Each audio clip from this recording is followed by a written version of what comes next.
Chapter 7.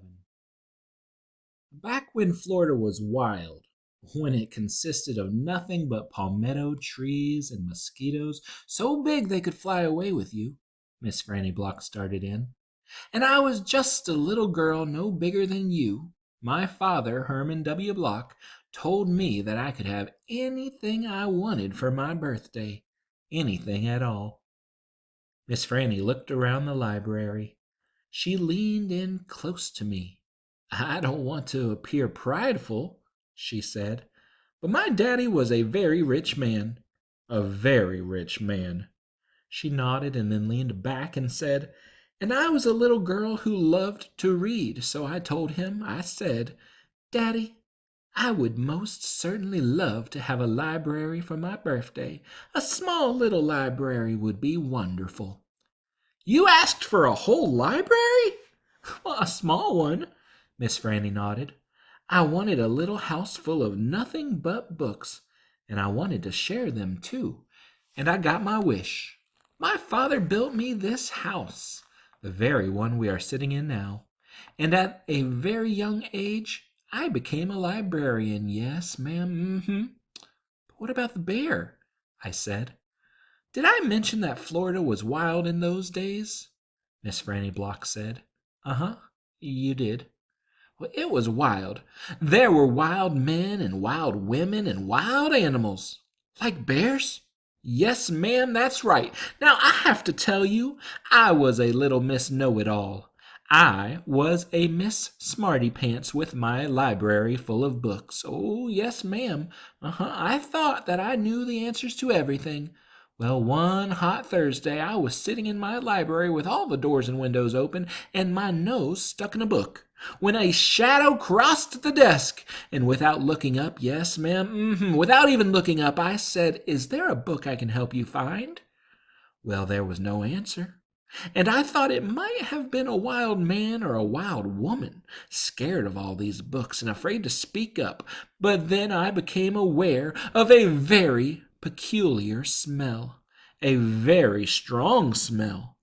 I raised my eyes slowly, and standing right in front of me was a bear. Yes, yes, ma'am, a very large bear." "How big?" I asked. "Oh, well," said Miss Franny, "perhaps 3 times the size of your dog." "Then what happened?" I asked her. "Well, I looked at him and he looked at me. He put his big nose up in the air and sniffed as if he was trying to decide if a little Miss Know-it-all librarian was what he was in the mood to eat. And I sat there, and then I thought, well, if this bear intends to eat me, I am not going to let it happen without a fight. No, ma'am. So very slowly and very carefully, I raised up the book I was reading." "What book was that?" I asked. "Oh, why, it was War and Peace, a very large book.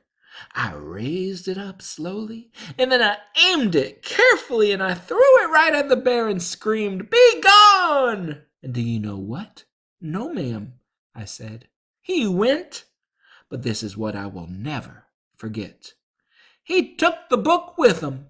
"Nuh-uh," I said. "Yes, ma'am," said Miss Franny. "He snatched it up and ran." "Well, did he come back?" I asked. "No, I never saw him again." Well, the men in town used to tease me about it. They used to say, "Miss Franny, we saw that bear of yours out in the woods today. He was reading that book, and he said it sure was good, and would it be all right if he kept it for just another week? Yes, ma'am." They did tease me about it, she sighed. "I imagine I'm the only one left from those days. I imagine I'm the only one that even recalls that bear. All my friends, everyone I knew when I was young, well, they are all dead and gone." She sighed again. She looked sad and old and wrinkled. It was the same way I felt sometimes, being friendless in a new town and not having a mamma to comfort me. I sighed too. Winn Dixie raised his head off his paws and looked back and forth between me and Miss Franny. He sat up then and showed Miss Franny his teeth. "Oh, well, now, look at that," she said. "That dog is smiling at me." "It's a talent of his," I told her.